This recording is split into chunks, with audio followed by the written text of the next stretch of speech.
Formula One just cancelled 2 races, lost nearly $90 million, and left an entire month of the season completely empty. And now, the FIA is preparing a move that could change everything. They're not replacing those races. They're trying to bring one back, at the most critical moment possible. Saudi Arabia. A Grand Prix cancelled because of a real conflict? Now being pushed for a shock return in December. But here's what makes this unbelievable. This isn't just a calendar update. This could extend the season to the latest finish in modern Formula One history, add a brand new race when the championship is already on the edge, and completely change who wins the title. Because if this decision goes through, this won't just be a comeback. It will be a last-second move that could decide everything.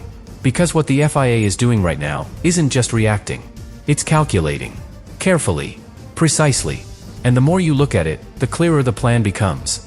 This all started with a crisis. A real one. Missiles. Closed airspace. 2 Grands Prix gone in a matter of days. Bahrain, cancelled. Saudi Arabia, cancelled. And just like that, the calendar dropped from 24 races to 22. But here's the detail most people missed. When the announcement was made, there was no replacement. No backup race. Nothing. Just a massive gap, right in the middle of the season. 5 full weeks, with no Formula One at all. And that's where the real problem begins. Because Formula One doesn't just run on racing. It runs on momentum. Every race builds hype. Every weekend keeps fans engaged. Sponsors visible. Money flowing. And when that stops, everything slows down. Interest drops. Visibility disappears. And that's something the sport cannot afford. Especially now. Because Saudi Arabia isn't just another race. It's one of the most valuable events on the entire calendar. Over $65 million tied to a single weekend. That's not just revenue. That's leverage. Global presence. Political positioning. So when that race disappeared, the objective changed instantly. Not if it comes back, but how to bring it back without breaking everything else. And that's where the FIA's strategy starts to take shape. Because instead of forcing a replacement in the middle of the season, they looked at something much more powerful. The ending. Because changing the middle adjusts the flow. But changing the end changes everything. And that's why December is the target. Not earlier. Not safer. But later. At the exact moment where the championship is decided. Because that's where one extra race has maximum impact. Maximum attention. Maximum value. But here's the problem. This plan only works if everything aligns perfectly. Security must improve. Airspace must reopen. Governments must agree. And Abu Dhabi must accept moving its race. One condition fails, and the entire plan collapses. Which means right now, Formula One is not in control. It's waiting, watching, calculating. For the moment when this becomes possible. And if that moment arrives, the season won't just continue. It will be transformed at the very end. And this is where the situation becomes something much bigger than just a schedule change. Because once you decide to move a race to December, you're not just adding an event. You're rewriting the final act of the championship. Now think about how a Formula One season is built. Every team plans months ahead. Engine usage is calculated down to the last race. Component life cycles are fixed. Strategies are designed around a known ending. But the moment you insert one more race, all of that breaks. Because now, nothing is aligned anymore. Engines that were supposed to last might not survive. Gearboxes pushed beyond their limit. Drivers, already exhausted, forced to go again. And that's where the real danger begins. Because this doesn't just add excitement. It adds stress. Mechanical, physical, mental. At the worst possible moment of the season. But here's where it gets even more intense. Not every team is affected the same way. Some teams manage long seasons better. They build reliability, consistency. Others rely on peak performance, short bursts, perfect execution. And when you extend the season like this, you reward survival over speed. Which means the fastest car might not win anymore. Now imagine the championship fight. 2 drivers, separated by almost nothing.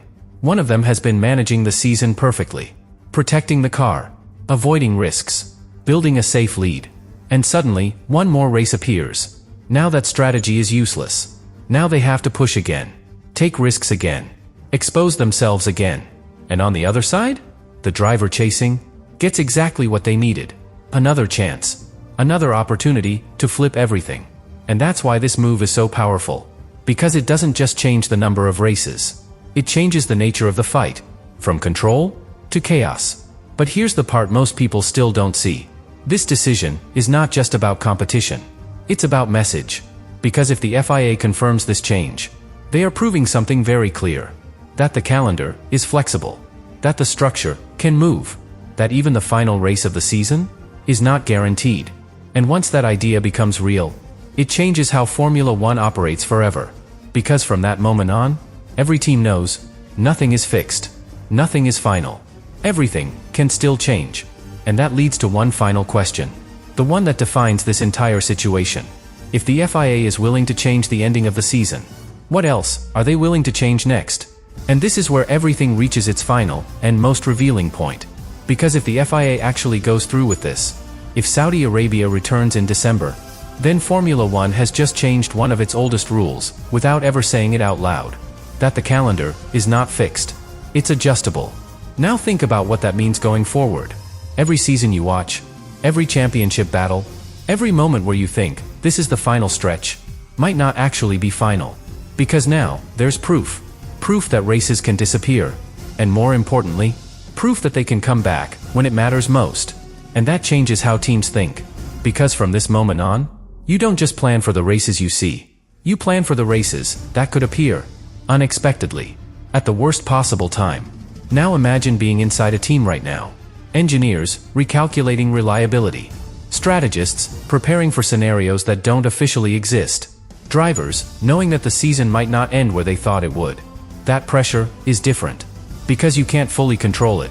You can't fully predict it. And in Formula One, that's where mistakes happen. But here's the final twist.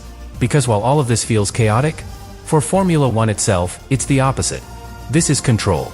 Total control. Because by keeping the option open, by delaying the final decision, by holding that extra race as a possibility, they create something incredibly powerful. Uncertainty. And uncertainty keeps everyone watching. Teams, fans, media. Everyone is waiting for the decision. Waiting to see if the season changes again.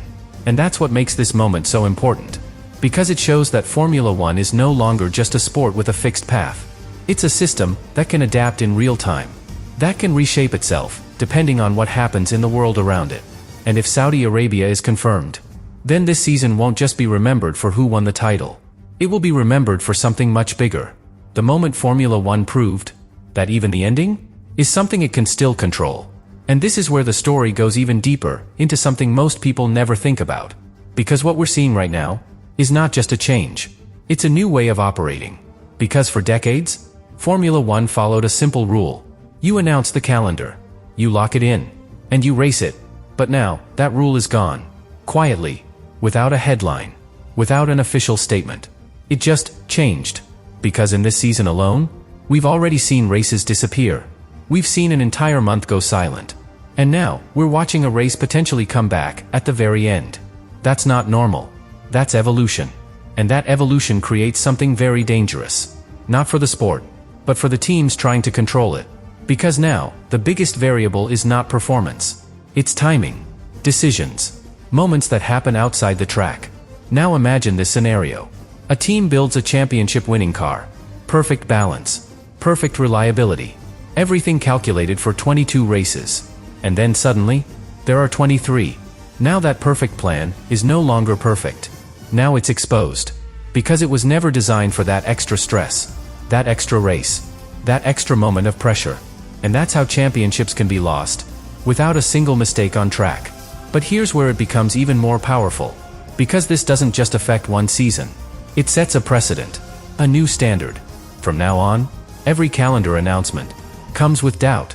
Every final race might not actually be final. And every team has to be ready for something unexpected. And that's the real shift happening here. Formula One is becoming less predictable, more reactive, more dynamic. And that makes it more intense than ever. Because now, you're not just watching a championship unfold. You're watching a system that can change the rules of its own timeline at any moment. And that leads to the final realization. The one that connects everything. This was never just about Saudi Arabia. It was about proving something. That Formula One doesn't just follow a schedule. It controls it. It reshapes it. It adapts it when it needs to. And if this race returns, then this season won't just be remembered for the battles on track. It will be remembered for something much bigger. The moment Formula One showed, that even time itself, is something it can still bend. And this is where everything comes full circle. Because after all the leaks, the negotiations, the uncertainty, one final truth becomes impossible to ignore. This was never just a reaction to a crisis. It was a demonstration. A demonstration of power, control, and flexibility at the highest level of motorsport. Because think about what just happened. A war cancels 2 races. An entire region becomes unavailable. The calendar breaks. And instead of accepting that reality, Formula One starts building a new one. Quietly. Strategically. Step by step. Not asking if it should return, but preparing for the moment it can. And that changes everything. Because now, the sport has shown its hand. It has shown that nothing is truly fixed. Not the calendar. Not the structure. Not even the ending of a championship. Everything can be adjusted. If the conditions are right. And that's the final layer most people miss. Because while fans see races, while drivers see competition, Formula One sees something else. A system. One that can adapt. One that can evolve. One that can rewrite itself when necessary. And that's exactly what this Saudi Arabia situation represents. Not just a race coming back, but a new reality where the sport is constantly in motion. Always ready to change. Always ready to respond. Always ready to push forward. No matter what happens around it. So when the final races of this season arrive, when the championship is on the edge, when everything feels decided, remember this. It might not be. Because if there is one thing this story has proven, it's that in Formula One, the biggest change is the one you never see coming. And if Saudi Arabia returns, then the final moment of the season won't just be about who wins. It will be about how the sport itself chose to finish the story.